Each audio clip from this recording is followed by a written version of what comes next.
Ano? Okay na daw lang tulog. May sinasabi si Ma'am. Basta may Basta may gising. Wala naman akong sasabihin. Sasagot lang ako sa mga tanong. Sir, first question, anong masasabi niyo sa speech kahapon, lalo na doon sa parts on corruption? Parang ikaw yung unang pumalakpak doon sa nung tumira sa presidente. Bakit naman hindi? Una sa lahat, binabati ko ang Pangulo sa kanyang State of the Nation address. Ikinagalak ko na ginamit niya ang ating sariling wika ng 99.9% sa kanyang talumpati. Gayon din, yung kanyang talumpati sumentro sa mga serbisyo publiko. Kung mapapansin ninyo, hindi niya tinalakay anumang may kinalaman sa politika, sa ekonomiya, sa pangkalahatan, sa gulo sa mundo. Pinag-usapan niya at sumentro siya sa public services lamang. Yung kabuuan ng kanyang mahigit 1 oras na talumpati ay kaugnay sa public services sa ating mga kababayan. Gayon din, nais ko siyang batiin sa buong pagpapakumbaba niya sa kanyang pangatlong sona kaugnay sa pagtanggap sa pagkukulang ng kanyang administrasyon nitong nagdaang 3 taon. Ika nga may kasabihan, di ba? Ang unang hakbang sa pagresolba ng anumang problema ay pag-amin na may problema tayo kaugnay sa isang partikular na bagay. Inamin yon ng Pangulo kahapon at sinabing sisikapin niya na ipag-ibayuhin pa yung kanyang pwedeng magawa kaugnay ng mga serbisyo publiko ngayon. Kaugnay sa pagpalakpak, sino ba naman ang hindi papalakpak doon? Matagal ng problema ang bagay na yan at bilang katugunan sa panawagan ng Pangulo kaugnay sa corruption, conflict of interest at hindi tamang paggamit ng pondo, maghahain kami ng panukalang batas na ang layunin ipagbawal up to the 4th civil degree of consanguinity and affinity ang sinumang mambabatas o opisyal ng pamahalaan, nasyonal man o lokal, na maging kontraktor o supplier sa pamahalaan. Para sa akin, klarong conflict of interest yon at hindi dapat pinapahintulutan yon nang hindi mawawala yung opisinang pinangahawakan ng opisyal. Sir Dan, ngayon may mga lawmakers na involved sa mga kontratista, di ba? May binanggit na rin ang isa sa aming mga kasamahan dito kaugnay sa eksaktong bilang. Hindi ko lang alam kung ilan talaga. Pero marami tayong naririnig na gano'n kung kaya't rason para kung ang mga abogado tulad ko, halimbawa, bawal mag-exercise ng profession, siguro naman, mas lalong dapat natin pagbawal. Dahil klarong may conflict of interest, yung mga kontratista at supplier na maging parte ng pamahalaan o kung sila'y parte ng pamahalaan, magpatuloy sila sa kanilang dating negosyo. So sir, kayo magpa-file ng bill na yan? Pinapadraft ko na ngayon at naasahan namin, may file namin yan. Kung hindi mamaya ay bukas dahil simpleng panukalan lang naman yun. At magiging priority bill? Isa yun sa ihiling ko na maging priority measure at masama sa LEDAC. Yun ang pangunahing pag-uusapan namin mamaya, sa totoo lang. Kaya kami magkokokos. Hindi ba sinabi ko sa akin talumpati kahapon? Magtrabaho tayo. Huwag tayo magpadala sa ingay ng politika. Bahagi ng trabaho natin at tugunan yon, pero huwag tayo magpa-distract sa ingay ng politika. Pag-uusapan namin mamaya ang priority measures ng kada senador para ilalaban natin yan sa panig ng majority, minority o sino paman na maging parte at bahagi ng LEDAC o ng priority bills, hindi lamang ng pamahalaan kundi ng Kongreso din. Kaya dahil inaasahan ko magkakaroon ng pagpupulong ang LEDAC sa hindi malayong hinaharap at ito'y tatalakayin. Pangalawang nais naming talakayin sa caucus mamaya ay kung maaari niya konsidera ng mga miyembro ng Senado na yung mga napasa na on third reading nung nagdaang Kongreso ay baka maaari tulad sa mga nagdaang Kongreso din ay wag nang padaanin pa sa butas ng karayom. Maliban na lamang kung may concern at advocacy talaga yun ng miyembro. Kung saan, siyempre, susundin naman namin ang layunin at gusto ng sino mang miyembrong nais magsalita, pabor o laban sa mga panukalang batas. Pero kung halimbawa mga local bill lang naman yon, baka naman maaaring let go na yon kung no harm, no foul naman. Para mas mapadaloy namin yung pagpasa ng mga makabuluhang panukalang batas na hindi naman gaanong kontrobersyal. Sir, Sinabi din ni Presidente na yung budget bill handa niyang isole kung ang ipapasa ng Congress ay hindi naaayon sa National Expenditure Program ng administrasyon. Di bali daw maging reenacted yung budget. Oo, bawat administrasyon layunin gawin yun, pero alalahanin nyo rin. Ang panukalang budget ay nanggagaling hindi lamang sa executive pero pati sa Kongreso. Hindi naman porgit binalangkas na executive, lahat yun ay tama na. Hindi naman porgit binalangkas na executive, lahat yun ay hindi na pwedeng baguhin at tila nakaukit na sa bato. Ang marapat at dapat baguhin dahil yung mga kalihim mismo ng Pangulo ay humihiling sa Kongreso ng dagdag o pagbabago sa kanilang budget. So siguro, kung may ganyang uri ng kautusan ng Pangulo, dapat pagsabihan din niya yung kanyang mga kalihim na kapag kami sinumite ng budget, ang DBM para sa kanilang departamento, huwag na silang humirit pa. Dahil bago sila makahirit ang pagkukunan ay ibang departamento rin. May lohika din naman at basehan yung kasabihang 2 heads, 3 heads are better than 1. Ang importante ay transparent, ang importante ay nakikita ng ating mga kababayan kung saan at bakit nga ba ginagawa ang mga partikular na bagay. Sir, pag-uusapan din ba yung ruling sa Supreme Court sa impeachment mamaya sa caucus at ano yung personal position mo doon? Wala sa agenda, subalit tiyak ko mapag-uusapan yun dahil imposible namang hindi. That is considered what we may call the elephant in the room. So malamang mapag-uusapan yun mamaya. Salamat sa tanong. Iba ang aking personal na opinyon kaugnay sa magiging posisyon ng Senado. Tulad ng sinabi ko kahapon, kung hindi pa kayo inaantok kahapon, hindi, umaga pa lang yun. Hindi porkit taga-pangulo ako ng Senado, kamay ko lamang ang nagdadala ng tiyempo at magdidikta ng direksyon ng Senado. We are a collective body and we will be deciding upon these matters collectively also after deliberation and via a vote. Personally, ang posisyon ko ay bilang abogado ay ito. Nagdesisyon ng Korte Suprema, sang-ayon ka man doon o hindi, dapat ito'y sundin. Kung hindi, magkakaroon tayo ng constitutional crisis at baka tingnan tayo ng mga karatig bansa natin at ibang tao na isang banana republic kung saan sinusunod lamang natin yung mga gusto natin. Ilang pananaw pa kaugnay sa desisyon ng Korte Suprema? 5 sa 11 pinag-utos ng Korte Suprema na isumite ng Kamara ay kabilang sa order o kautusan ng Senate Impeachment Court mismo kaugnay sa compliance ng Kamara sa 1-year ban. Sabi nga ng isang kritiko ng Senado noong mga panahong yon, wala daw karapatan ng Senado utusan ng Kamara at tanungin ng Kamara kaugnay ng 1-year ban. Sabi ng kritiko ng Senado yon, desisyon daw yan ng Korte Suprema. Ngayong nagdesisyon naman ng Korte Suprema, ang sinasabi ng parehong taong yan ay Senate is the sole judge of impeachment cases. Dapat wag pansinin. Ano ba yan? Talaga bang nagbabago kung ano ang tama, totoo at naaayon sa batas? Depende sa gusto natin? Hindi ba dapat? Ano man ang gusto natin, dapat ang sundin natin ay ang batas at saligang batas at ayon sa konstitusyon. Korte Suprema lamang ang bukod tanging may kapangyarihan magbigay buhay at mag-interpret ng ating saligang batas. May mga parte din naman ng desisyong hindi ako sang-ayon.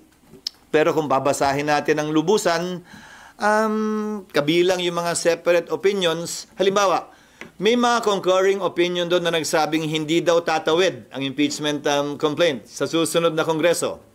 Taliwas yan sa aking pananaw, pero ito'y concurring opinion at hindi bahagi ng majority opinion. Pero nakita ko bilang abogado na minsan ang mga concurring opinion nagiging bahagi ng majority decision sa mga sumusunod na kaso pa. Having said that, maski yung mga puntong yon ay dinala at ika nga sinundan yung ilang concerns din ng Senado kaugnay sa paghiling sa House. Na desidido pa ba kayo dito sa impeachment complaint na to sa ilalim ng 20th Congress? Dahil hindi otomatiko yun. Ayon sa dalawang separate concurring opinion sa dalawang mahistrado, binanggit nila yon sa kanilang opinion. Ulitin ko, ito'y pagpapasyahan namin pero wala ako nakikitang rason at dahilan personally para hindi namin sundan at sundin ito. Maliwanag ang desisyon ng Korte Suprema. The impeachment complaint is null and void ab initio. Ab initio meaning from the beginning. Nakasaad din sa desisyon ng Korte Suprema, hindi nagkaroon mula't mula ng jurisdiction ang Senado doon sa impeachment complaints dahil sa paglabag sa Bill of Rights, particular due process of law. Pangatlo, sinabi din ng Korte Suprema, immediately executory ang desisyong ito. Ngayon, narinig ko pinag-uusapan ng ilang mga bagay, kaugnay ng reconsideration, kaugnay ng pag-file ng pag-apply ng ilang mga prinsipyo sa batas, kabilang ng Doctrine of Operative Fact, pero hindi natin maialis na alam ng Supreme Court ang lahat ng ito. Ang Doctrine of Operative Fact, Korte Suprema mismo ang nagbaba niyan bilang exception sa null and void ab initio ruling nila sa mga nagdaang kaso. So kung nais nilang gamitin yan, edi ginamit na sana nila dito. Pangalawa, tapusin ko lang, at pangalawa, kaugnay sa paglabag ng due process, kinlaro din nila yon na kapag ka-violation ng due process ang pinag-uusapan, ay wala na tayong pwedeng i-review o ibalik pa dahil nawala na ng jurisdiction mula sa simula ang anumang korte o husgado. Ayon sa majority at unanimous decision ng korte. Yes. Pag-uusapan niyo yan nang nakakonvene kayo as impeachment court o pwede po sa plenary, ma'am? Personal ko ding opinion ito, pero ang masusunod dito ay ang mayoriya. Nakalagay kasi sa korte, sa desisyon ng Korte Suprema, walang jurisdiction ang impeachment court. Walang jurisdiction ng Senado. Nadinggin pa ang mga articles of impeachment. Naalala nyo, bago kami nag-convene, binasa yung articles of impeachment, at least in dulo man lang, bago kami nagka-jurisdiction. Ang sinasabi ng Korte Suprema sa desisyon nila ngayon ay unconstitutional yung articles of impeachment. Kaya walang jurisdiction yung Senado. At pag sumumpa yung mga bagong halal na senador, they will swear to do impartial justice during trial. Wala na nga jurisdiction Sa tingin ko, mas safe na Senado ang magpapasya kaugnay nito, imbis na impeachment court, dahil baka matingnan pa na paglabag ang pag-convene ng impeachment court matapos ang naging desisyon ng Korte Suprema. Ngayon, wala bang presidente o meron? Meron. Noong nagpasya ang Senado na i-dismiss yung impeachment laban kay dating Pangulong Estrada dahil sa EDSA 2, dineklara ng Senado, not as an impeachment court, as a Senate, dineklara ng Senadong functus officio na yung kaso, yung impeachment court, at dinismiss yung kaso. So, nung nagdaan, nagawa na rin yan ng Senado. Inaksyon na ng isang impeachment complaint bilang Senado at hindi bilang impeachment court. So regular session possible later? SP, scenario lang. Depende sa mapag-uusapan mamaya. Total naman, itong mga unang araw na ito, wala pa naman kaming panukalang batas na pwedeng talakayin dahil kailangan ma-first reading muna lahat ng mga panukalang batas na final. Dahil nga, bagong kongreso ito, kailangan i-refile lahat ng mga bill na hindi napasa noong nagdaang kongreso. Just to be clear, sana lang, personal nyo, SP, is hindi na kailangan mag-convene after the decision of SC? Yes, and if the Senate will act on it, the Senate should act on it as a Senate in plenary. Pero sabi nyo, SP, nung previously, pwede namang hindi sundin ng Senado yung kautosan ng Supreme Court. Ang sinabi ko noong nakaraan, pinagpapasyahan pa rin. Pagpapasyahan din namin mamaya yan dahil iba-iba opinion ng senador. Hindi ko sinabing hindi pwedeng sundin. Ang sinabi ko, pagbobotohan lahat. Dahil noong mga nagdaang panahon, di ba nga, sinabi ko sa iyo, pinagbotohan ng Senado kung susundin ba o hindi yung TRO kaugnay sa foreign currency deposits ni dating Chief Justice Corona. Sa botong 1310, nagpasya ang Senadong sundin ito. Ganon din marahil ang makikita natin kaugnay nito. May magmomosyon, halimbawa lamang, na aksyonan na o anong gagawin o magtatanong anong gagawin ng Senado kaugnay ng Supreme Court decision, may sasagot at magsasabi at manghihiling ng motion. Pag walang nag-object, edi yun na yun. Pag may nag-object, edi pagbobotohan. Pero yung botohan nun, sir, kay CJ Corona as an impeachment court, hindi as legislative body. Yes, pero yung botohan din naman kay dating Pangulong Estrada as a legislative body, as a Senate. Dahil yon nagbotohan sila sa impeachment court dahil yung issue na bring up during trial na. Hindi naman tiniro yung buong proceedings. ang TNRO, yung pagbubukas, yung pag-issue ng subpoena doon sa foreign currency deposits as part of the trial. Sir, some are saying na kung inaksyonan niya noong February, sana tapos na yung impeachment, hindi na Babalik na rin ko, kung inaksyon na namin, at anong itsura namin ngayon na bawal pala lahat ng ginawa namin. Paano kung nag-convict ang Senado? Bawal naman pala lahat dahil nilabag naman pala yung Bill of Rights at right to due process ng nasasakdal. So babalik na rin ko, Sally. Baka naman kaya minamadali ito noong mga panahon yun ng iba? Ay dahil alam nilang may problema o maaaring magka-problema, rason para madali ng kamay namin. We exercised an abundance of care when it came to that, not wanting to violate any constitutional provision, and juxtapose that to what the House did after the Supreme Court decision. Without an abundance of care, they hurried things, and the result is what you have seen now, given the Supreme Court decision. Pero- Sa tingin ko, hindi pwedeng pulaan yung pagiging maingat ng Senado, lalo na sa nakita yung desisyon ng Korte Suprema kung saan yung pagmamadali ang pinulaan ng Korte Suprema at sinabi ang mali at nilabag ang karapatan sa due process ng nasasakdal. Pero na-deprive daw yung public na nalaman, ano ba talaga yung past? Hindi lamang impeachment ang mode of accountability para sa mga opisyal. Investigasyon ng Senado, investigasyon ng Kongreso, kaso sa Ombudsman, lahat ito ay mga avenue para mag-exact na accountability para sa mga opisyal. Dahil, tandaan nyo sa ilalim ng saligang batas, Pangulo lamang ang immune from suit. Hindi immune from suit ang ikalawang Pangulo o iba pang impeachable officers. So hindi nila maaaring sabihin walang ibang avenue. SB, balik lang ako sa SONA kahapon ni Presidente, yung sa flood control at saka yung insertions. Kayo, ngayon po ay kayo din ay naakusuhan na nasa likod ng 140, Nino. almost 140. Nino. Yung report po na lumabas sa Nino, Politico. Sino nga yung nag-aakusa? Apo. Yung media? Sa Politico po na merong Sino nga? report. Sino nga? Sir, Sino nga? yung Who mga are media they- reports nga No, po. who are they quoting? It's difficult to answer because you're not quoting anyone. So, Sinong dun sa, sinasagot ko? dun sa official documents po na nakuha from the GAA. Sino nga ang sinasagot ko? Sagutin ko.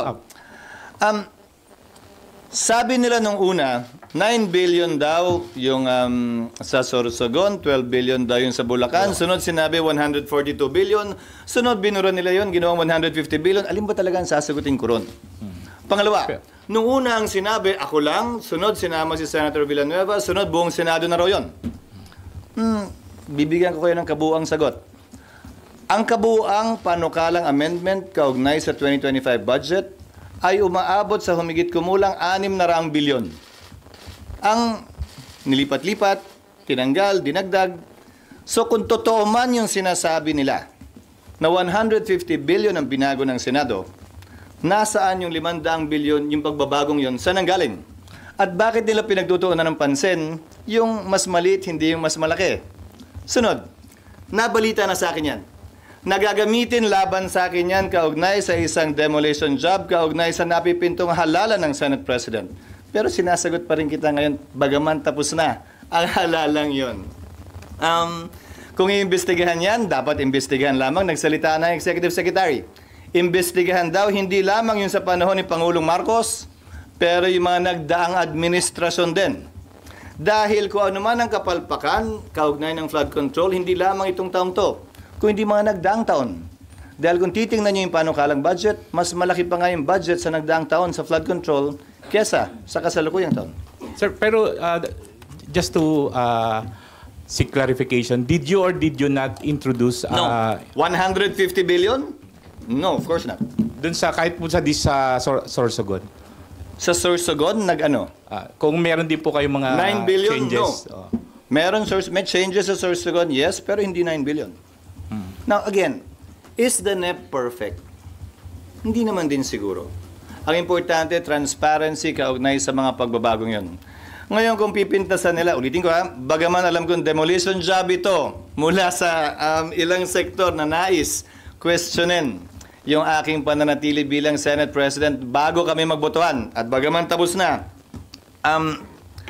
para sa akin, hindi parang makalipas ang 27 taon.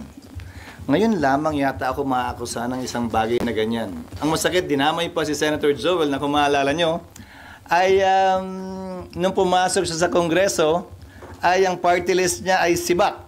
Citizens Battle Against Corruption. At dahil lamang siya ang napili at napipisel kong majority leader nung mga unang araw nung nakarang linggo. So ulitin ko, bahagi yan, par for the course yan, tulad ng pag-warning sa akin na ilan sa mga kasamahan ko sa Senado na gagawin yan. Tinitingnan kong bahagi yan, ika nga, sa buhay ng isang politiko. Subalit, sasagutin ko yan na may buong tapang at tulad nga ng unang tanong ni RG kanina, bakit ako ang unang pumalakpak? Dahil yung walang tinatago, walang kinakatakutan. Kahapon po sabi ni Sen Aimee, hindi daw po yun allegation kasi totoo daw po yun and that's the reason bakit hindi siya pumirma. Bakit hindi siya pumirma sa... Sa GAA. Yung BICAM ng GAA. Na hindi sila pumirma sa GAA, siguro hindi ba patunay yun na naging transparent yung budget na yun? Kasi nga alam nila yung mga nagdaan, ganun din ba o hindi? May pagbabago ba yung nagdaang GAA, kaugnay sa GAA ng 2025? Ang kaibahan, naging mas transparent, nalaman ng lahat at nakita ng lahat. Hindi ba positibo at tama lamang naman yon? Kumpara sa sasabihin mo na hindi yan nangyari noong nagdaang panahon. Kaya nga pinapaimbestigahan ng Pangulo, hindi lamang ang administrasyon niya, pero ang nagdaang administrasyon din. Diba, yung sinabi po ni Sen Aimee, hindi lang siya aligasyon. Totoo daw po, yun daw po talaga yung nangyari. Alin? May mga senador na nag-insert ng budget, although ayaw niya rin diretsahin yung mga pangalan kahapon. May mga nag-insert, may mga nag-amend. Grabe naman kasi yung insinuation ng mga naninira. Pag nag-amenda ka ng budget, insert na agad, illegal na agad, bawal na agad, may kita na agad. Hindi naman siguro tama yon. Mali naman yata yon. So, anong gusto niyo sabihin sa amin? Wala kaming karapatan baguhin yung sinasubmit na panukalang budget ng DBM. Ganun ba yan? Kung ano yung sinubmit ba't pa kami maghihiring? Ba't pa nakalagay sa saligang batas ang power of the purse ay nasa Kongreso? Yun ba yung ibig sabihin mo? Na illegal magbago ng budget? I don't think so. Ang illegal ay pork barrel, which was defined by the Supreme Court as post-enactment intervention. Pakikialam kung paano gagastusin, saan gagastusin ang pondo matapos ito aprubahan. Baka nakakalimutan nyo rin. Bilang finance chairman noon, ako ang kauna-unahang finance chairman na nag-line item ng budget ng DPWH. Bugso ng desisyon ng Korte Suprema kaugnay sa post-enactment intervention of pork barrel. Kung maalala nyo dati, puro lump sum allocations ang nasa budget at sa kauna-unahang pagkakataon na ako'y naging chairman. Doon lamang ni-line item yan. Doon lamang nakita ang mga bagay na yan. So, hindi marapat at hindi makatarungan para sa akin. At bahagi lamang ika nga ng politika at pamumulitika ang mga akusasyong binabato ngayon. Myla. Since na-mention yung 600 billion, and 140 Sino? na-mention yung 600 billion, sabi niya 100 Senator ano? amendments ng Senate. 600 billion. So, ibig sabihin, sir, Roughly, yung proposed amendments. so Yeah. yung remaining, sir, amendments ng House ba yan? Halo-halo. May amendments din ng mga ang DBM. Kasi may mga errata din na pumapasok, hindi ba? Sa mga nagdaang panahon. Pero, sir, Minsan may hinahabol sila na, uy, nagkamali, na madali. Dapat ganito to. Minsan yung mga departments mismo gustong baguhin yung sarili nilang budget. Dahil may nakita silang pagkukulang o nagbago yung priority o may tuloy biglang nasira na kailangan iliko yung pondo ron habang pinag-uusapan yung budget. Marami naman pwedeng panggalingan yung pagbabago. pero, sir, wala kayong idea kung magkano yung amendments sa ginawa ng House, on the part of the House? Attribution is very difficult, Myla, because, halimbawa, kung may nag-propose sa komite, tapos yung vice chairman handling the committee adopted the verbal recommendation, the verbal request made in committee, kanino yon? Wala namang parang bill na, di ba? Pero nasa record. Kung gusto mong i-trace, makikita sa record yun na nagpanukala ay itong particular na mababatas na ito at diniscuss yun sa komite. At pagdating ng report ng vice chairman, kinary ng vice chairman yung proposed amendment na yun. At later on, pinagbotohan, kinary ng plenaryo yung proposed amendment na yun. Yes, ma'am.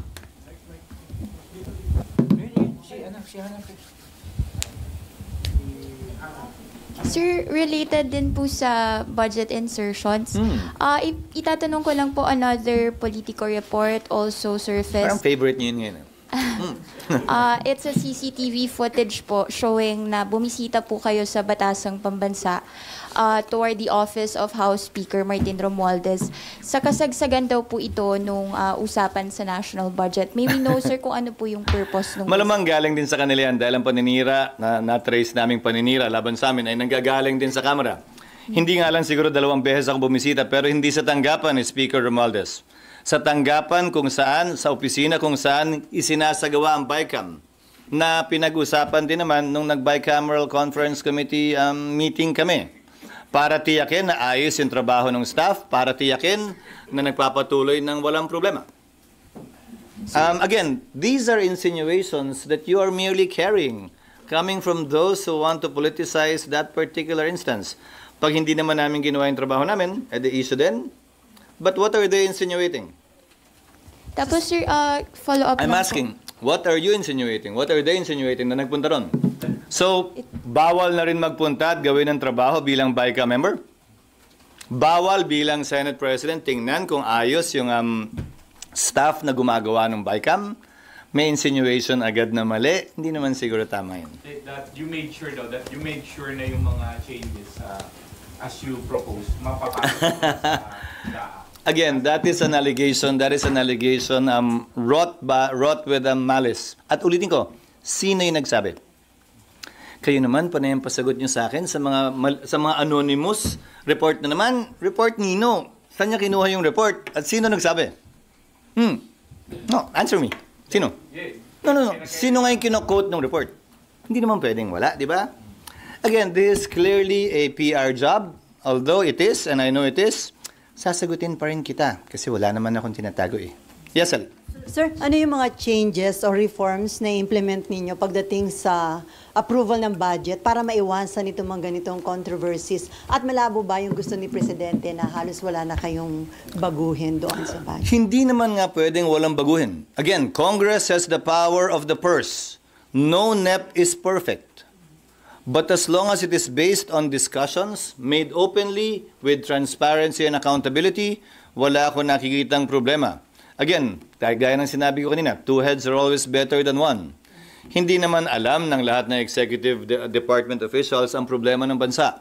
Kaya nga, minabuti ng mga nagsulat ng saligang batas na dadaan yan sa prosesong ito, kung saan makukuha ang input ng mga mambabatas, partikular mga kongresista, dahil sila ang directly elected representatives of the people.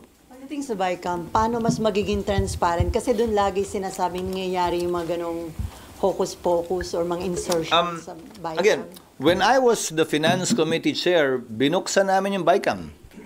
Wala namang nagpuntang media. In-announce nung nakaraan din.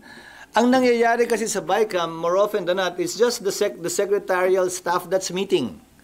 Nag-o-compute yung mga yan. Ito yung version ng Senate, ito yung version ng House. Saan yung kinuha, saan kinuha. Halos wala namang, it's basically computation of those who are good in the budget. Kahit noon ang BICAM palagi nasa PCA. Sino ba yung matagal na rito? Di ba? Sa PCA, lately ginawang sa House, pero PCA madalas. I think nung time ko, PCA pa din. Na wala namang... Hindi yung actual BICAM. Hindi yung meeting. Yung actual BICAM na puro mga laptop na ang gamit nila, sa PCA usually yun. Hindi, yung meeting lang. Pero yung actual BICAM, yung nag-meet yung House Appropriations Committee at saka Senate Finance Committee, it's basically the staff that's basically reconciling the two different versions. Kasi alam mo, nakita ko yun nung nag-finance chair ako. Ang Senate may dadagdagan na item, pero iba, may pagkukunan siyempre yun. Zero-sum game eh. Ang House may dinagdag at iba rin yung pinagkunan. So kailangan nilang pagtugmain yun. And it's actually a more of a secretarial, mathematical job of reconciling the two versions. Tapos pag nangyari yun, ipepresenta na ngayon yun sa respective chairperson para aprubahan yung nireconcile nilang version. Sir, para may iwasan yung mga insinuation, mga duda and all, pwede ba na ilabas na lang ng Finance Committee Chairman yung listahan ng mga amendments ng bawat senator? Like, kung halimbawa kayo, nagpalagay kayo ng so-and-so amount with the total amount para kita ng lahat. Ginawa ko din yon nung Finance Committee Chairman ako. Papanukala ko rin kay Senator Win ngayon na Finance Committee Chairman na gawin yun. Pero nagawa na rin dati yan na pinanukalang amendment ng bawat isa ay ginawang open. Kaya nga mas gusto ko, di ba, lahat pinagdedebatihan sa plenaryo imbis na sa caucus. Tsaka, Sir, ano yun? dapat live stream. Gagawin yan, sir? Kaya this time? Again, I will suggest that to Senator Win. That will most likely be discussed in the majority caucus in response to the President's call as well. Sir, pwede ba yung... Pero ulitin ko, hindi naman po pwede na walang babaguhin at hindi pwedeng baguhin yun na nakaukit sa bato. Tingin ko hindi mangyayari yan dahil that will be depende. Ulitin ko, tama ba lahat na ipapanukala nila? Bigyan ko tayo ng halimbawa. Biglang nagbago ang isip ng executive sa 2025 budget at nagsabing dagdagan natin yung combat pay ng ating mga sundalo. Sa halagang, kung hindi ako nagkakamali, 15 ba o 18 bilyon. So bahagi yun sa nabago sa 2025 budget pero nanggaling mismo sa executive yun. Saan ngayon kukunin yun? Sir, parang confidential funds ng OBP, nasa net originally, diba? Yung confidential funds ng sa... Tapos tinanggal. Tinanggal na po. Diba? So, sila mismo yung nagpatanggal nun. Diba? So, yung mga pagbabago, marami naman pinanggagalingan. Yun, nagiging transparent din ba yun? Minsan, yung mga sekretary, makikipag-appointment na lang bigla. Di ba? At hihilingin na lang sa isang senador. Tapos yung senador, sasabihin na lang dun sa isa. Sana, pag may magbabago mula sa executive, ganun din ang maging panuntunan. Maging transparent din yung mga pagbabagong nagmumula mismo sa kanila. Pero sinabihan na daw yung Secretary Pangandaman, yung mga cabinet, na wag lang... Kasi sinabihan ko din siya, nung nagkausap kami, ilang linggo na nakalilipas, na kung gusto nyong panindigan yung budget para hindi na masyadong magulo, sabihan nyo yung mga kalihim at head of office na wag nang maglako dito sa Senado at sa Kongreso ng dagdag na pondo dahil dapat, hindi ba, dumaan na yan sa masusing proseso. The budget call of the executive is always in the second month of the year, February. So isipin niyo, March, April, May, June. 4 na buwan yan na dumaan dapat sa butas ng karayom bago isumite ng presidente pag-deliver niya ng SONA, ang NEP ng executive branch. So sana wala na masyado ring pressure o mga request mula sa executive branch din. Make it public, sir, pag may cabinet members na humihirit ng additional funds. Same, sabi ko nga, dapat pareho ang panuntunan. Sir, yung BICAM, pwede ba yun naka-live stream katulad nung kapag may budget hearings? Kasi pag BICAM naman, pinapatawag lang yung media kapag nag-opening. Tapos pag nagkamayan sa dulo. Pero yung pinapaalis kami sa kwarto kapag nagsimula na talaga yung totoong meeting among the panel members. Kasi nga, ang karanasan ko, nung finance chairman ako, ang karanasan ko ay it's basically a reconciliation of the different items na tinanggalan at dinagdagan ng magkabilang panel. Tapos, pagpapasahan yon ng tinatawag nilang small committee ng both houses, di ba?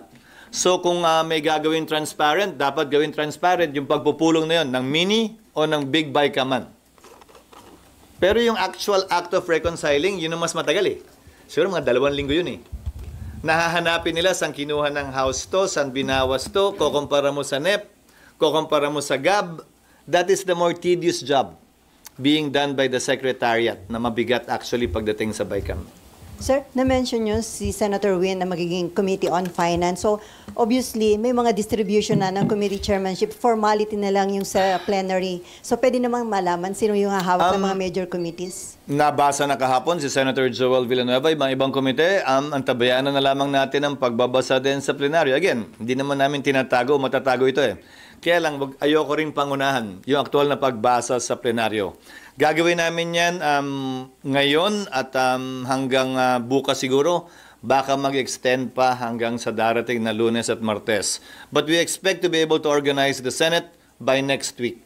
insofar as naming the chairman and members of all the committees, including the commission on appointments on the part of the Senate and the Senate Electoral Tribunal. Dun sa 5 minority, sir.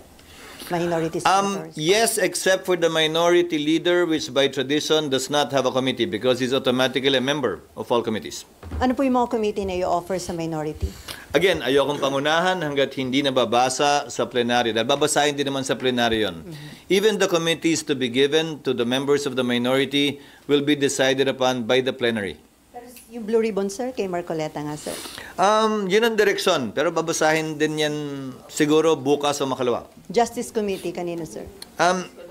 Sally, Hello. ginagawa mo na ako, uto-uto niyan.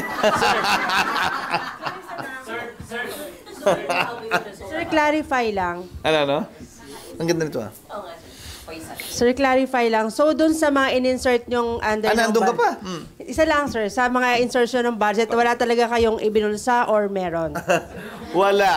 Kaya nga, gaya ng sinabi, gaya nga ng unang tanong kanina, ayan na naman kayo, tatanungin niyo ako ng ganyan tanong, tapos i-quote niyo ako ng base sa tanong ninyo. I think that's an unfair thing to do, quite frankly. If I have never had, no single case has ever been filed against me in my 27 years in government.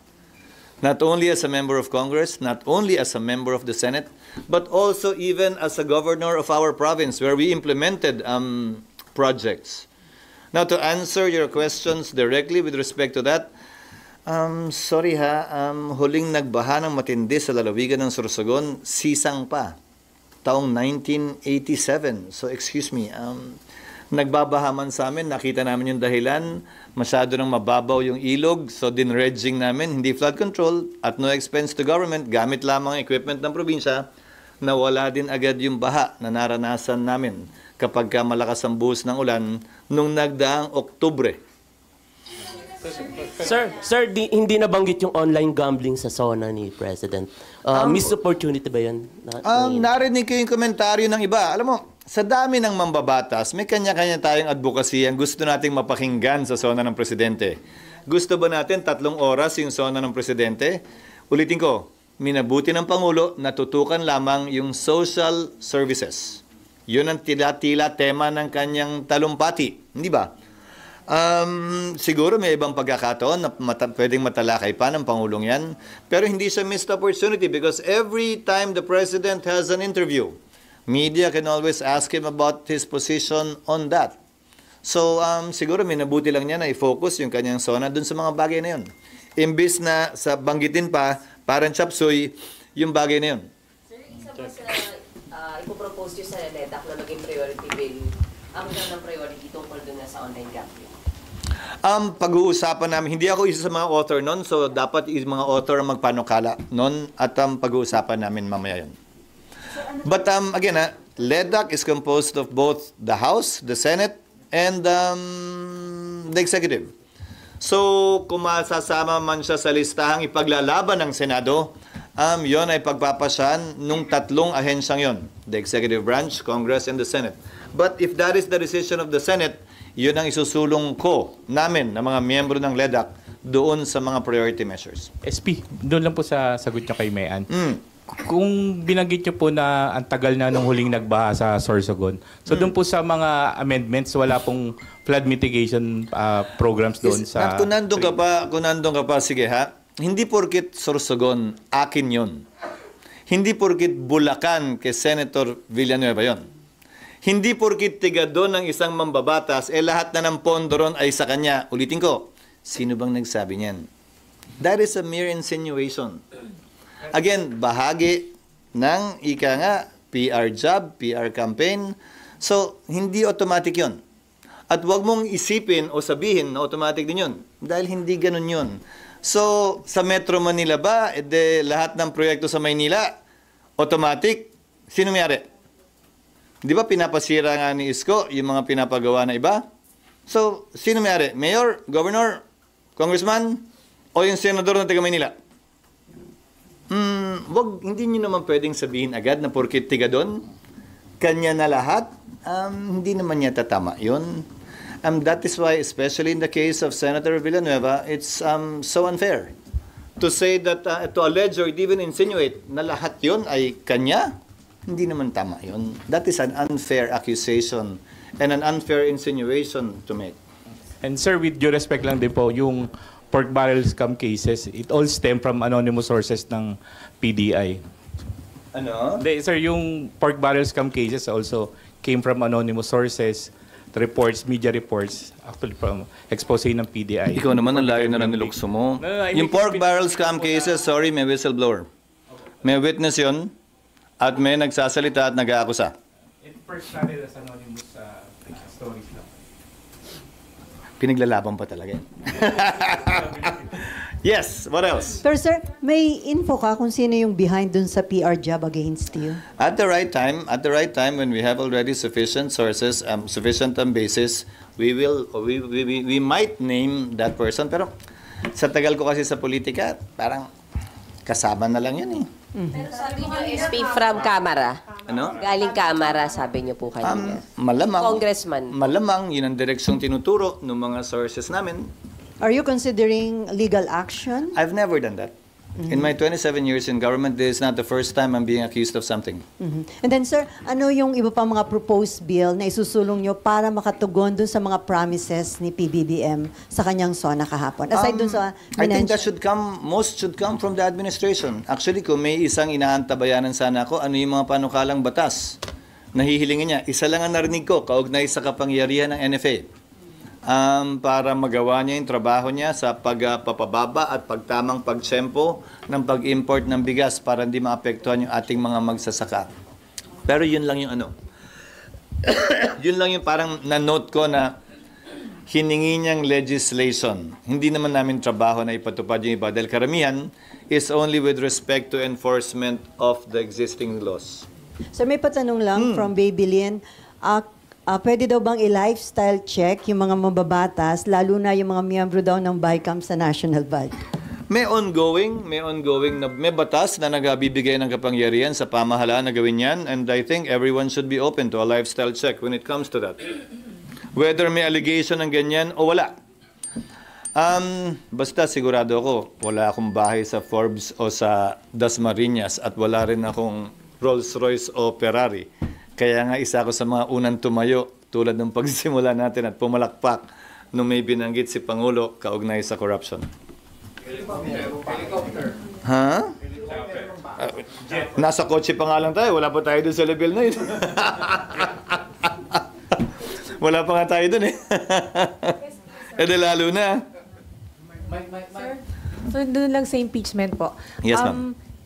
Sabi sa Supreme Court ruling, di ba po final and executory? But tama mo ba na open pa rin siya sa motion for reconsideration? Yes. So there is a procedure insofar as the filing of a motion for reconsideration is concerned. okay. So kahit po open pa siya sa filing ng motion for reconsideration, magde-decide na rin kayo kung ano ang gagawin, kung magta-trial kayo or hindi, or I will answer you legally.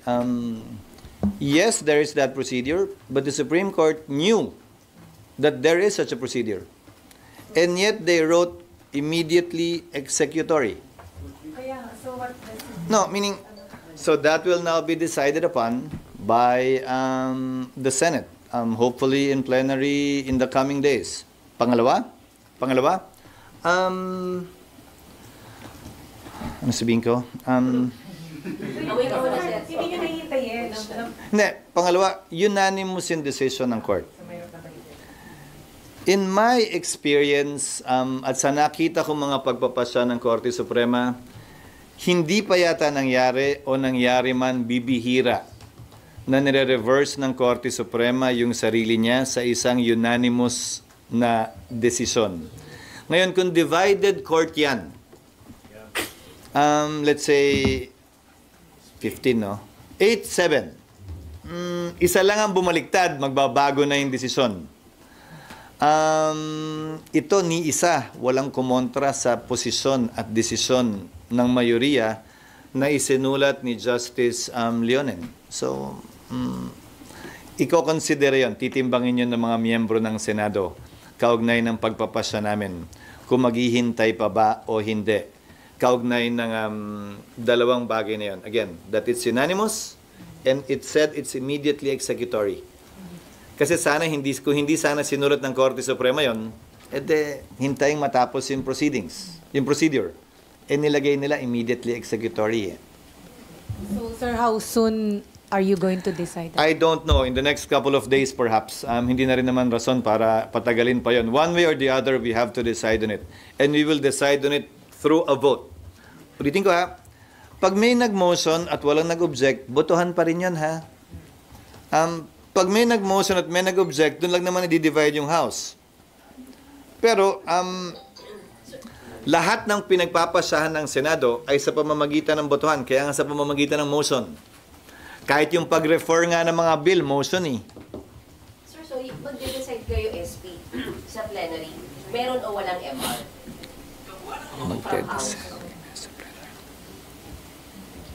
Hindi ko maintindihan yung tanong mo. Kasi sir, SP, di ba We might consider the fact that the House may file an MR before we decide. Again, ayokong pangunahan. Ang sinasabi ko nga sa'yo, yung dalawang bagay na yun ang titimbangin ng mga miyembro. That it's unanimous, that it's immediately executory, titimbangin yon sa pagpapasya ng Senado. Pwede na ba kami magdesisyon ngayon o hindi pa? But you will also consider the fact that House might or actually will file MR kasama sa factor ng pag-decide niyo po. Minihintayin niyo pa ba yun? Mag-MR pa sila? Sinagot ko na nga na hindi babalik na rin ang SC. Na kokonsidera yon. Mag-file man sila, paano pag hindi sila mag-file? Wala naman silang sinasabi. Iba-iba sinasabi nila. Sabi sa speech, sabi ng spokesperson, mag-file. Sabi ng speech ni Speaker kahapon, ginagalang nila. Hindi ko nga maintindihan. Hindi ko nga alam. We cannot wait din naman indefinitely dun sa gagawin nila kung sakasakali. So unless SP na wala pa kayong desisyon, mag-file na sila ng MR, that would be a different situation. Again, unanimous, immediately executory. Whether they file an MR or not, that will be considered by the members of the Senate in arriving at a decision whether or not to vote for it at the soonest possible time or at a later time. Pero kung mapapansin nyo, kung nabasa nyo na ba yung decision? Ako kaya hindi ako masyado nagkomentaryo nung unang lumabas dahil napakahaba ng desisyon. It's 97 pages with 5 concurring opinions. Sa concurring opinion nga, 3 pa lang ang nababasa ko at hindi pa yung buong 5. Kaya pinigilan ko muna yung pagkomentaryo until today. Pero maging ganun pa man, maganda yung pagkakasulat dahil klaro siya, sinimulan niya talaga sa simula. At yung ibang concurring opinion, sinagot. Dahil mas late lumabas o baka nakita nila yun. Sinagot yung mga concerns na ni-raise ng ilan sa mga kritiko ng Korte Suprema. Bahagi ng concurring opinion yung ilan sa mga sinasabi ko nung una pa, that the 19th Congress cannot bind the 20th Congress. Although sa pananaw ko, tatawid, iba ang pananaw ng ibang justices sa concurring opinion nila, hindi tatawid. At sinabi nila, kailangan may aksyon ang Kongreso ng 20th Congress tulad ng hiniling namin sa kanila, doon sa order na binaba ng impeachment court sa Kamara. Dahil nga, the 19th Congress cannot bind the 20th Congress. Sir, humirap ba ang impeachment because of the ruling of the Supreme Court? Dinagdagan yung procedure, definitely. Hindi ko sasabihin humirap kasi pag due process ang pinag-uusapan, hindi mo naman pwedeng sabihin, wag natin gawin dahil mahirap. Hindi mo alam kung kailan darating yung panahon na ikaw naman yung nasasakdal. At hahanapin mo naman yung due process na igawad sa iyo. So, ayokong gamitin yung salitang humirap. Niliwanag nila na yung probisyon ng saligang batas kaugnay sa impeachment, hindi mo pwedeng ihiwalay sa probisyon ng saligang batas kaugnay ng due process. Dapat magkasabay yun. So sa ngayon, ang direct filing ng impeachment through a vote of 1/3 members of the House ay ganito na, base sa pagkakabasa ko ng desisyon. Draft pa lang, kailangan nang ibigay sa nasasakdal. Yung draft dapat nakapaloob doon, yung ebidensya laban sa nasasakdal. Dapat bigyan siya ng pagkakataon, gamitin man niya o hindi, ang nasumagot dun sa aligasyon at ebidensya laban sa kanya. Dapat ibigay yung draft sa lahat ng miyembro ng Kamara, hindi lamang dun sa nagsabing pipirma. Dahil ayon sa desisyon, buong Kamara ang magpapasya at hindi lamang yung 1/3. So paano nga naman yung 2/3? They should be afforded and given the chance, basic procedural due process then on their part, to read it and to see it. So pati oposisyon o yung tutol doon, dapat bigyan din ng kopya. At panghuli, they should be given a reasonable time to be determined by the court to read it. So, dito nga, hindi pinahirap, niliwanag yung prosesong kailangan pagdaanan. So, mas mahaba-haba nga yung prosesong yon. Sir, so may finding ba in the ruling na parang inabuso ng House yung kanilang impeachment powers? That was the decision precisely of the court. Ang decision ng court is that the House acted with grave abuse of discretion in violation of the constitutional provision on the 1-year ban provided for in Article 11, Section 3.5 and Article 3, Section 1, particularly the Bill of Rights, ensuring that each and every person shall be guaranteed due process of law, both substantive and procedural due process. Doon sa Supreme Court ruling kasi, sa Supreme Court ruling, ang maliwanag is, ang nakitaan talaga ng mali, yung Kamara, di ba? Yun ang parang, kumbaga, bugbog sa SC ruling. Pero, and then, sir, ang Senado ang nababatikos. Paano nyo sasagutin yung batikos sa, bakit hindi kayo magkakaroon ng impeachment trial? Ba't hindi ipaglaban yung power ng Senate na to try and decide the impeachment case? Nabanggit ko kanina, hindi ba? Sabi ng mga kritiko ng Senado, hindi daw namin pwedeng questionin ng Kamara kaugnay sa violation ng 1-year ban. Supreme Court lang daw ang pwede magsalita kaugnay niyan. Noong nag-decide naman ng Supreme Court na violation of 1-year ban, ang gusto ngayon nilang, ang panawagan ngayon sa amin, wag namin sundin at mag-trial kami. Sole power to try and decide daw kami. Hindi naman ganun yun. Ang batas ay batas, anuman ang panig na kinakampihan mo. So, ang bumabatikos naman sa amin, Nympha, yung mga pabor sa impeachment eh. Ang bumabatikos sa amin, yung ayaw kay Vice President Sara. Ang bumabatikos sa amin, yung klaro na gusto siyang ma-impeach at matanggal sa pwesto and who have taken their position in that regard. While I respect their position, hindi naman nila pwede kaming pilitin na kumampi sa kanila at hindi naman kami, sabi ko nga kahapon, di ba? The time not on your side does not necessarily mean I am on the wrong side. In fact, insofar as this particular issue is concerned, the Senate was proven correct by the Supreme Court that when the Senate exercised an abundance of caution in not rushing into it. Ngayon, ang binabatikos naman nila, ang Korte Suprema. At ginagamit kaming bala para ibangga sa Korte Suprema. Hindi ko bilang abogado, hindi yon ang posisyon ko.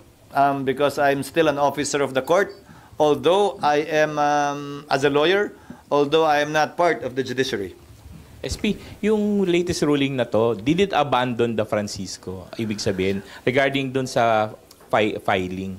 So ngayon pa pwede na bang mag-file uli ng mga sham? Hindi.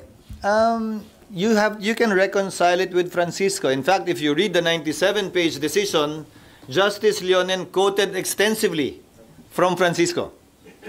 Hindi siya taliwas sa Francisco. Kinote niya sa malaking parte at bahagi ng desisyon yung Francisco. Even the time yung 1-year rule ban, hindi so kasi doon sa Francisco is the referral to the Justice Com. Yes, but if you read the decision, it is the inaction that effectively circumvented that 1-year ban period. Di ba? 1-year ban starts once it is referred to the Justice Committee. Inupuan nga eh. Inupuan nga ng House Secretary General eh. Kinote ng mga ibang concurring opinions yung interview ng Secretary General na sinasabing inutusan siya na wag upuan yun, na wag galawin yun. Na-intend dahil may ipa-file pa. Ang tema ng desisyon sa pagkakabasa ko ay yung pag-upong yun circumvented the one-year ban. So hindi niya binago yung Francisco na ang referral sa Justice Committee ang magiging hudyat ng pagsimula. Ang sinasabi niya, yung hindi paggalaw at pag-refer, effectively na circumvent yung one-year ban. At nung dinismiss, nung in-archive yung 3 na impeachment complaints, parang ni-refer mo na rin dahil inaksyonan mo yung, again, hindi naman refer lang, pwede mong i-dismiss din eh. Nung inaksyonan nila yon, doon nagsimula yung one-year ban. Kaya sabi nila, nung inaksyonan yung 3 impeachment complaints noong February 5, may one-year ban na nun. Kaya nga nagbigay pa ng petsa si Justice Leonen at ang unanimous vote na decision ng court na pwede lamang mag-file uli ng February 6. Nagbigay siya ng eksaktong petsa. For you, SP, as a lawyer, is it not a judicial overreach on the part of the SC? If you are in favor of the impeachment of the Vice President, then you will take that position. If you are against the impeachment of the Vice President, then you will take the contrary position and will say na desisyon at trabaho ng Korte Suprema na i-interpret ang saligang batas. Again, kung gaano karami ang abogado, kung gaano karami ang posisyon, ganun karami din ang opinion kaugnay sa ginagawa o hindi ginagawa ng Korte Suprema man, ng Kongreso, ng Senado o ng Executive Branch. SP, isa lang po. Yes. Balikan ko lang yung sa SONA kahapon. Isa sa mga panawagan ni Pangulo is to amend the Coconut Farmers and Industry Fund Act. What's your take on that? What's the challenge and how will this help our coconut farmers? We will look at it. Understand that there was no specific proposal kung paano yun.